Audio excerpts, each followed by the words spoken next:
Estamos con el Magíster Juan de Jesús Santos Santos, un gran amigo nuestro. Hemos querido aprovechar esta fecha histórica tan importante para todos los dominicanos, que es un aniversario más de la promulgación de la primera Constitución, el 6 de noviembre de 1844. Estaremos conversando con él de algunos temas interesantes, todos relacionados a nuestra Constitución. Juan, bienvenido, gracias. Gracias a ti, Sandy, de verdad que agradecido de estar en tu programa, un programa que, como dijimos aquella vez, iba a avanzar, iba a lograr calar en el corazón de la gente, y ya vemos cómo está creciendo día con día. Te felicitamos por este paso que has dado y obviamente estamos aquí para servirte, y más en un tema tan importante, de tanta relevancia como lo es el tema de la Constitución de la República Dominicana y los derechos que contiene ella. Juan, necesariamente la fecha de 1844 representa el comienzo de la nueva era para la República Dominicana con la independencia, primero, pero sí fue importante la independencia. Nuestra primera Constitución también resultó ser un hito histórico. ¿Qué significó en ese momento para el país la promulgación de la primera Constitución? Mira, lo primero que debemos remontarnos es de dónde surge todo lo que tiene que ver con la Constitución de 1844.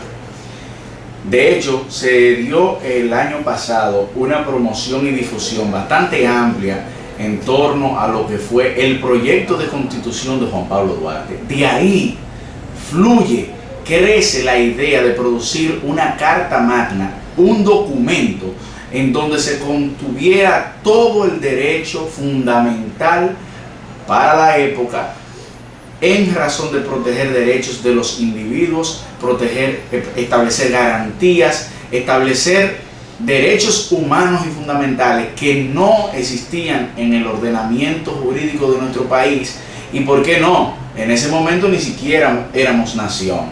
Entonces, con el nacimiento de la nación, Duarte y su visión, vamos a llamar fundamental en derecho, en ideales, quiso desde sus inicios plasmar un proyecto donde, si vemos ese proyecto de Constitución, hoy por hoy es un reflejo de la que nosotros tenemos en el 2010.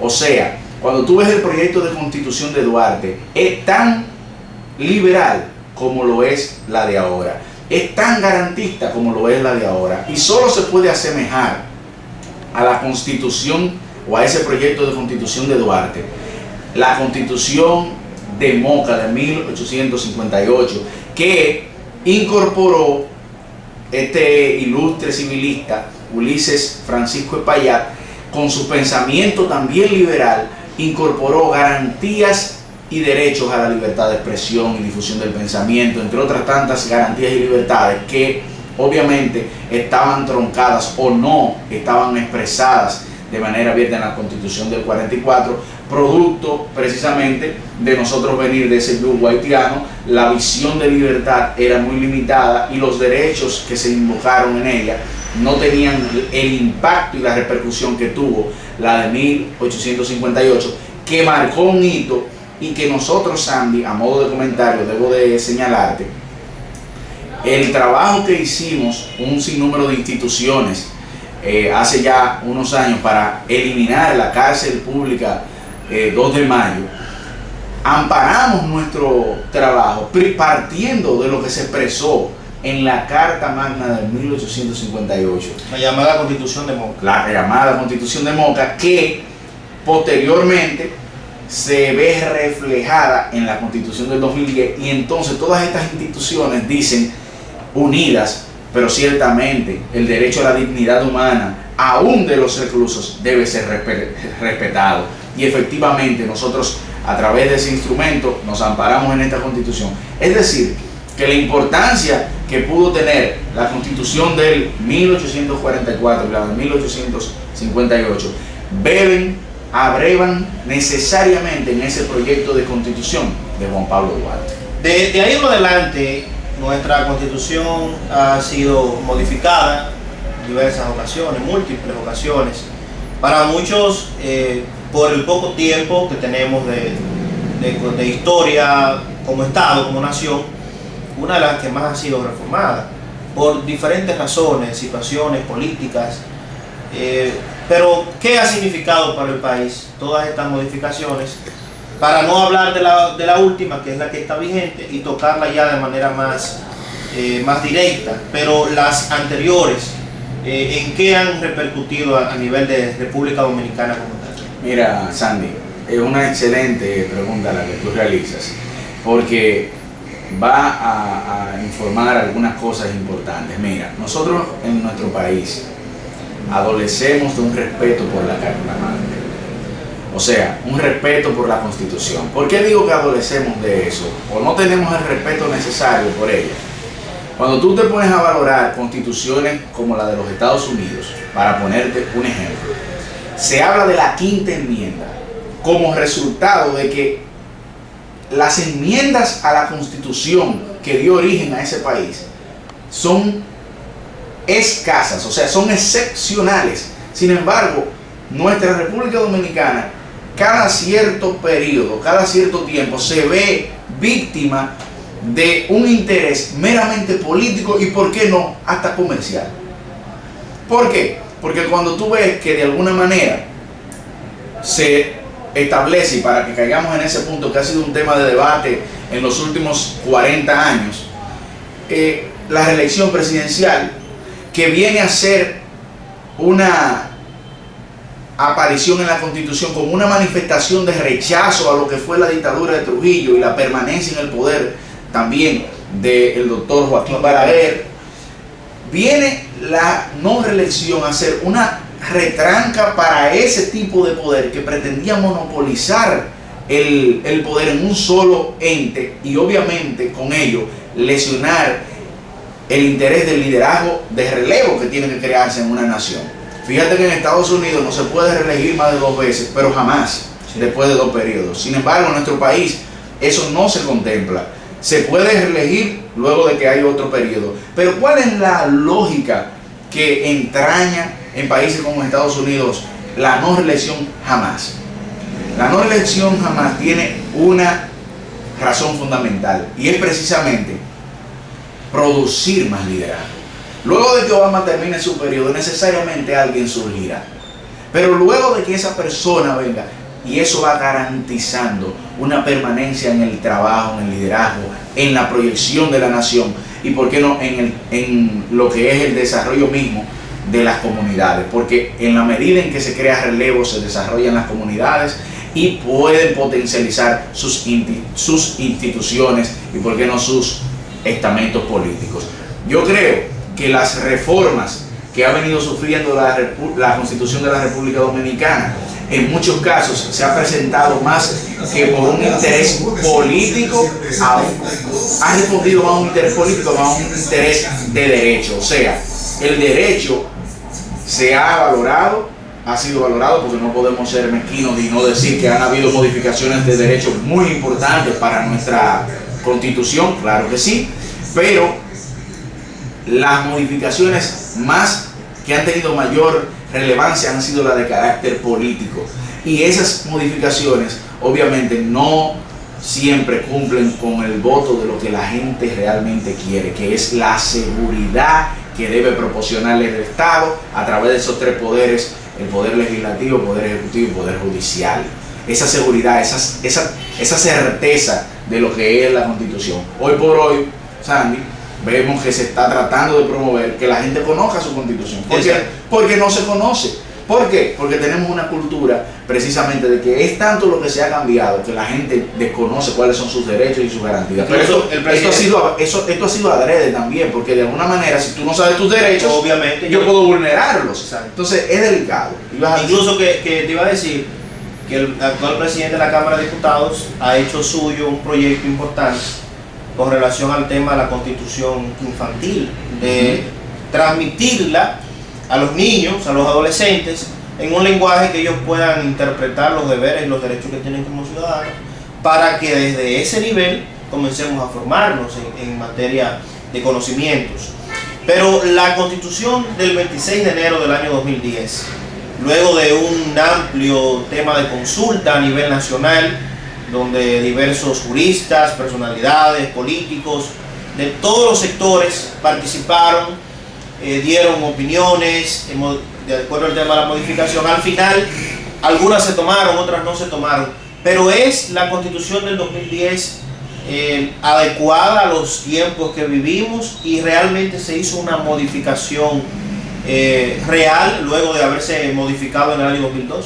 Absolutamente. Nosotros entendemos que la Constitución del 2010 marca un antes y después en lo que es el derecho constitucional de la República Dominicana.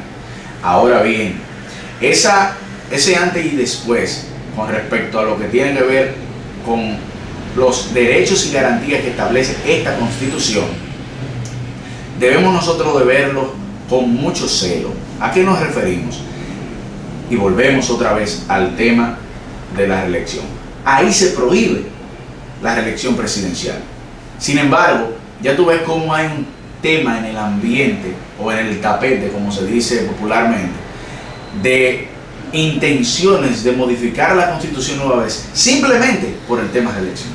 Entonces, por eso decimos que la incidencia política y tal vez la debilidad institucional, la no interdependencia de poderes, porque hablamos ahorita del presidente de la Cámara de Diputados, pero sabemos muchas veces que la influencia del poder ejecutivo permea en la Cámara de Diputados, pero también permea en la Cámara del Senado. Entonces, ¿por qué no? También en el Poder Judicial. Entonces, esa interdependencia de poderes a la cual aspiraba Montesquieu cuando hablaba en su obra El espíritu de las leyes, donde el poder legislativo, el poder ejecutivo y judicial tenían que ser independientes para que el poder fluctuara entre estas y los intereses colectivos y difusos pudieran ser protegidos. No se veía troncado. Sin embargo, en nuestra realidad, en la realidad de nuestro pueblo, es totalmente distinta. Sí se permea una cosa con otra. Incluso el poder legislativo es el primer poder del Estado. Así es. Sin embargo, en la práctica, el ejecutivo es prácticamente el que domina todo. Absolutamente. Y fíjate que el ejecutivo no es más que un mandatario tuyo y mío. El primer mandatario es el mandatario es el servil, aquel que sirve. Sin embargo, nosotros, el pueblo, usted, yo, Sandy, que somos quien mandamos al presidente, quien mandamos a los funcionarios, no tenemos esa potestad o no nos apropiamos de esa potestad. Y fíjate cómo el constituyente o el poder legislativo, que es quien está llamado a cumplir lo que yo quiero como pueblo, tampoco cumple mis requerimientos. Y ahí te pongo un ejemplo y te digo, ven acá, y con respecto al tema de Loma Miranda, al momento de aprobar la ley, los diputados se levantan y los senadores diciendo, y después dicen que ellos no leyeron y que no vieron, y así mismo unos contratos millonarios, y tú dices, pero eso es lo que el pueblo quiere. Y el pueblo se ha manifestado en este tema, para poner un ejemplo, de forma clara, tajante y concluyente, diciendo que no quiere que se explote Loma Miranda. Sin embargo, nuestros legisladores simplemente hacen caso omiso a lo que realmente quiere el pueblo. ¿Y por quién están ellos ahí? Por el pueblo. ¿Para qué? Para representar al pueblo. Entonces, cuando tú dices que yo quiero representar a mi pueblo, o yo quiero estar, o estoy representando a mi pueblo, ¿cuáles son los intereses que realmente se representan? Entonces, esa Cámara Legislativa tiene como misión evocar leyes que vayan en favor del pueblo, porque así el pueblo, para eso el pueblo lo facultó. Y fíjate, Sandy, cómo el no tener clara esa división de poderes hace entonces débil nuestra Constitución. Entonces la Constitución es buena, es como yo digo, nuestras leyes son formidables. El Código Procesal Penal es un código procesal que viene a innovar muchísimas figuras, como son las del defensor público. Como resultado de esta también nacen las escuelas del Ministerio Público, de la Judicatura, para capacitar a los jueces, para que tengan mayor dominio. Sin embargo, la estructura, el sistema de justicia de nuestro país adolece de una policía que realmente esté a nivel de los jueces. Pero ¿qué tú dices? ¿La policía es mala? No, porque un policía que gane 7,000 pesos al mes, ¿usted puede exigirle mucho? No, no hay forma. Cuando usted lo evalúa todo, en su mayoría, o en una gran parte, no tienen tal vez el nivel académico en cuanto al tema de seguridad, no dominan esa parte, o tienen tal vez algunos cursos, pero no han hecho una carrera como deberían ser, una carrera de la policía científica, a los fines de que las cuatro patas de la mesa en el orden de la justicia sean equilibradas. Entonces nuestra Constitución da herramientas y da todas las garantías, pero nuestro sistema político, nuestro sistema de justicia,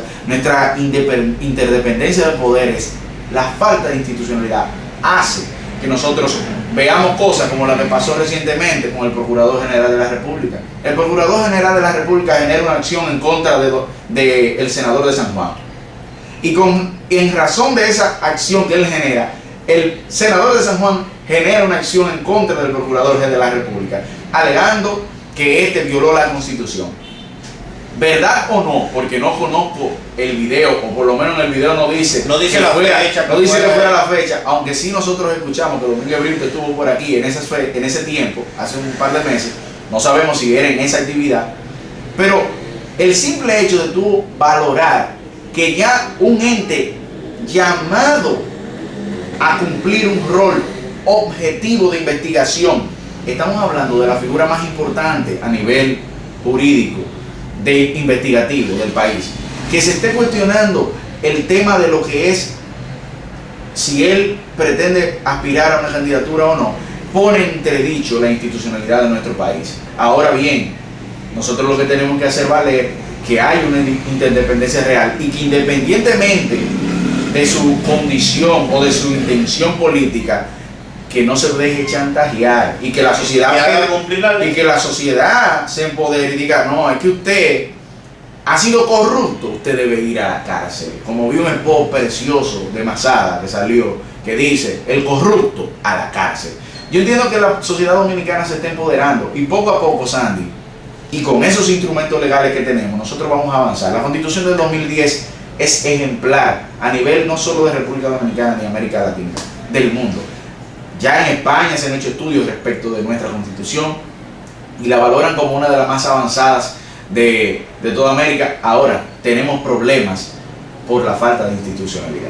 Bueno, no queremos dejar esta oportunidad y esta fecha tan importante con relación a lo que ha estado aconteciendo en los últimos días en el país y en cortes internacionales, donde se ha querido hasta cierto punto intervenir sobre nuestra soberanía, sobre nuestra Constitución, sobre nuestras leyes, incluso la República Dominicana siendo condenada por un organismo internacional que defiende supuestamente los derechos humanos, pero que esa defensa entonces en cierto modo marchita los derechos que tenemos los dominicanos.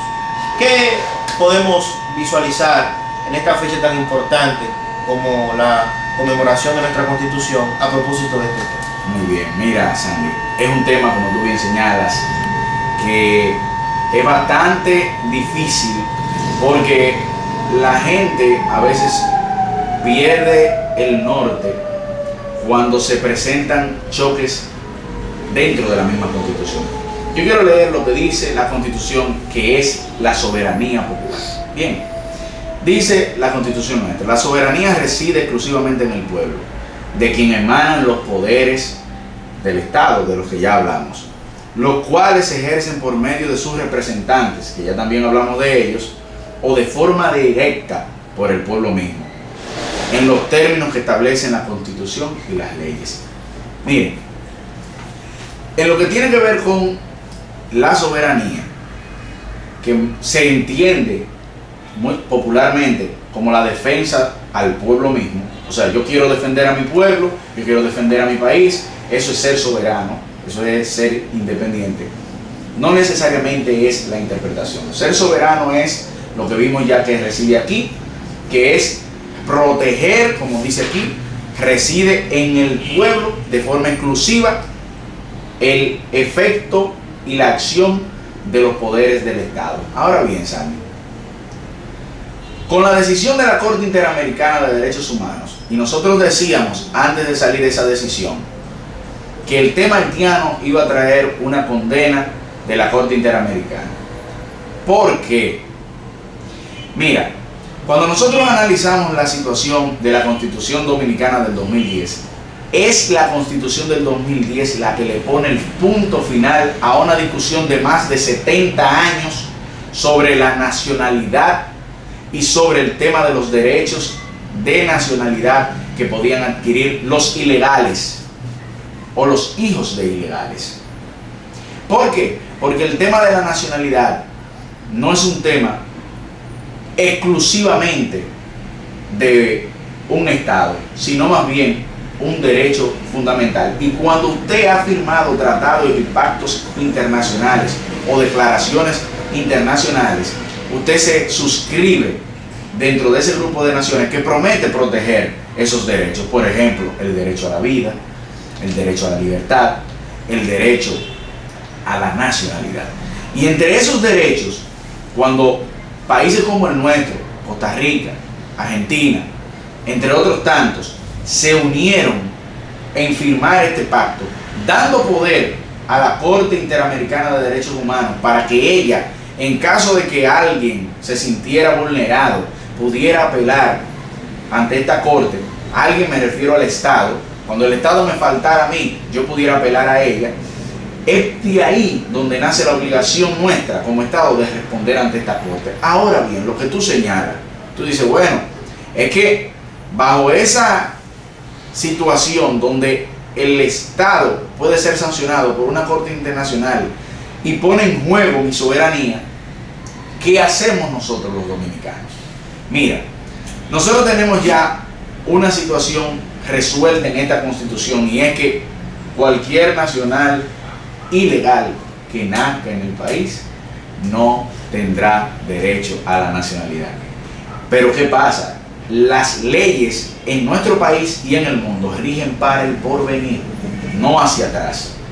Por eso nosotros decíamos que la sentencia 168-13 del Tribunal Constitucional nuestro lesionó el principio de irretroactividad de la ley. ¿Por qué? Porque a todas las personas que tenían ya el derecho adquirido se los quitó.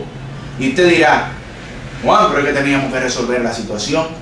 Sí, pero teníamos que resolverla de forma más política, no jurídica. O sea, no podíamos, mediante una norma o mediante una sentencia, producir una lesión de derechos, y menos siendo del Tribunal Constitucional. Entonces, ya nosotros teníamos un problema que podíamos subsanarlo. ¿Cómo? A través de lo que la Constitución decía, pero a partir del 2010, no antes. Entonces, la defensa de la soberanía no se hace, y eso lo dijo Duarte, ser justo es lo primero si queremos ser felices. Y el mismo Duarte respetaba la dignidad del pueblo haitiano y admiraba también su valía, pero nunca vimos una actitud injusta en los juicios de valor que emitía Duarte. ¿Qué queremos nosotros decir? Los haitianos en Haití, pero el haitiano que nació en República Dominicana y adquirió el derecho antes del 2010, debe respetársele esa condición. ¿Qué nosotros debimos haber hecho? Bueno, el peaje que se cobra ahí en la frontera, en cada puesto, Dajabón, Asua, que se cobra, Santiago Rodríguez, Valverde, todos esos puestos donde los coroneles me dicen que es millones de pesos que sacan mensuales, donde migración tiene que tener control del que entra y que sale. Ahí es que nosotros tenemos que ver nuestro problema. ¿Dónde realmente se están yendo esos fondos? ¿A quién llegan? Y además, ¿a dónde viene esa gente? Porque también tenemos que entender que alguien le da trabajo. Claro que sí. Entonces, no tenemos los mecanismos políticos estratégicos para nosotros establecer, primero, una política migratoria clara que diera el traste con una solución de esto. Entonces lo hemos querido solucionar mediante una sentencia de un tribunal constitucional. Y de manera radical. De manera radical. Cuando pudimos perfectamente haber dicho, nosotros tenemos que, a través de lo que es una política migratoria clara, a través de lo que es una política económica donde se le exija al empresariado dominicano y al mismo gobierno que tiene mano de obra haitiana, que al momento de dar trabajo a un extranjero tenga que tener un aval de si esa persona entró legalmente al país, por lo menos. entró legalmente al país. Porque si usted no le da trabajo, si yo no le doy trabajo, si usted no le da trabajo a una persona ilegal, ¿qué viene a hacer al país? Tiene que irse por donde vino. Pero nosotros precisamente hemos hecho caso omiso. Hay muchos cómplices. Hemos hecho caso omiso y hemos querido echarle la culpa a los internacionales. Y yo creo que ciertamente hay una presión internacional. Claro que sí, la hay. Y nosotros tenemos que ser celosos y cuidar nuestro país.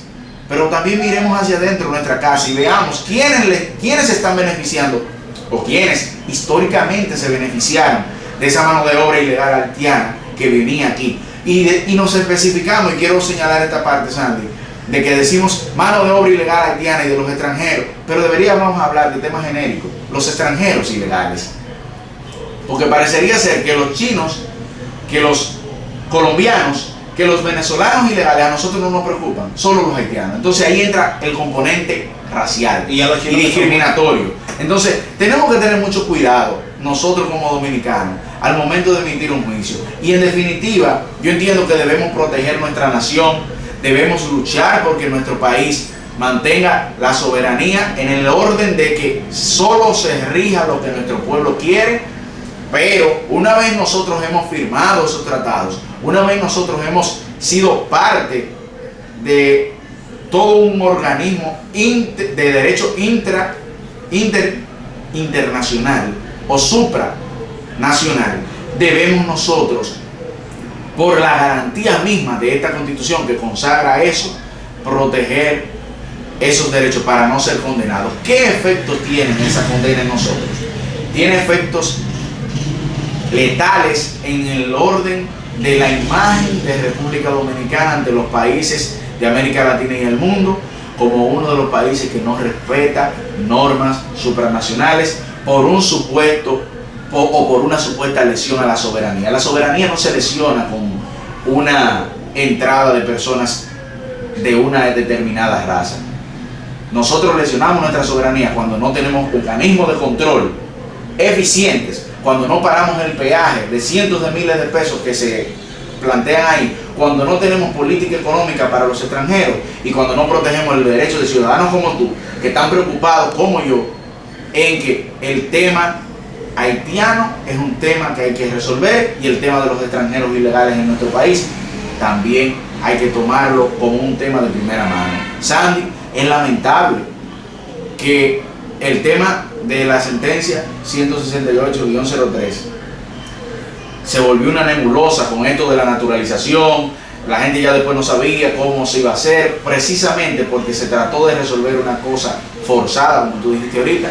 Pero así como pasó ese tema y vino el tema Loma Miranda, y luego del tema Loma Miranda vino el tema de el tema de los políticos corruptos, y luego de los políticos corruptos vino el tema del Rick Cabral con los niños muertos, y luego del Rick Cabral viene el tema del barrilito y los legisladores que ahora, luego de 4 años cogiéndose su barrilito, no, dicen, pero 4 años no de ahora, lo que han repetido en periodo. No digan nada, independientemente de participación ciudadana, pedir que dijeran simplemente qué hacían con los recursos. Hoy se destapan a vísperas de las elecciones, a menos de 18 meses, con que quieren dejar el barrilito.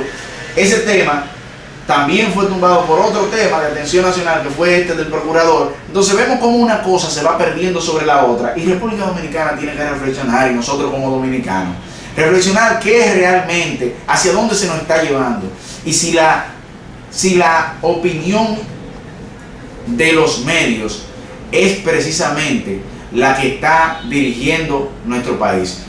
Nosotros tenemos que ser cuidadosos y saber de qué nos hacemos eco. Respetemos nuestra Constitución, busquemos el respeto de nuestra soberanía sin lesionar la misma Constitución que consagra derechos a todos los individuos, seres humanos que residen en nuestro país. Y a los diputados, a nuestros amigos honorables, que se aprendan la cantidad de artículos que tiene nuestra Constitución, porque resultó ser muy vergonzoso que a unos cuantos legisladores que nos representan en la Cámara Baja les preguntasen sobre cuántos artículos tiene nuestra Constitución y sencillamente no supieron comunicar. Da pena, pero es precisamente por lo que venimos hablando, Sandy. Nosotros el pueblo tiene que aprender a ser crítico. Y ser crítico desde el punto de vista de que no puede, porque una persona tenga X cantidad de millones para aspirar a una posición, otorgarle una posición. Nosotros debemos de ser juiciosos y llevar personas a una curul que tengan conocimiento mínimo de la ley, por lo menos para construir la norma que el pueblo quiere que se haga en su beneficio, no en el beneficio particular de un grupo o del diputado o del senador, sino en beneficio de una comunidad. Porque después tenemos como resultado esto que está pasando hoy, que ya estamos a la víspera de las elecciones y ya se está hablando de reelección. Para eso simplemente se hace un grupo de diputados o senadores que aupen ese proyecto y simplemente pasa. Si llega el hombre al maletín. Y ahí ya tú sabes lo que pasa. Entonces, nosotros debemos de apostar a que nuestra República Dominicana dé el paso. Y yo creo, Sandy, que hemos avanzado. Fíjate cómo con el tema de Loma Miranda hemos doblegado, el país ha doblegado no solamente el poder del gobierno, sino también el poder económico, los poderes fácticos que llamamos aquí. Hay poderes económicos que son intocables y no han podido penetrar a este tema. Pero asimismo el tema educación. El tema educación fue una conquista ¿de quién? ¿Del gobierno? No, del pueblo dominicano que se empantalonó y dijo 4% para la educación. Ahora lo que hay que luchar es porque ese 4% no queden 100.000 millones como quedó el año pasado, que no se sabe dónde están. 100.000 millones de pesos. Y ese presupuesto, si ha sobrado, para que no se los roben, vamos a ponerlo en manos de salud, que hace falta. Sí, muchos otros estamentos del Estado que requieren de recursos para poder avanzar. Juan, agradecido de esta oportunidad, una fecha tan importante como un aniversario más de nuestra Constitución, no podíamos dejar pasar por alto y ha sido muy fructífera esta conversación que hemos tenido. Gracias a ti, Sandy, y de verdad el mensaje final para toda la provincia de Espaillat y el que ve tu programa es que nuestra Constitución consagra derechos fundamentales para todos nosotros, pero nosotros al mismo tiempo tenemos el sagrado deber de responder a los requerimientos de nuestras comunidades y ser portavoces de esos derechos. Unámonos como dominicanos en una cruzada en pro del respeto de los mismos, independientemente de los colores partidarios, y pongámonos la bandera tricolor, porque de ahí dependerá el futuro no solamente de nosotros, sino de nuestros hijos y de todas nuestras familias y de las generaciones venideras. Quédense con nosotros, continuamos, estamos al ritmo de la mañana en Televiaducto Canal 3.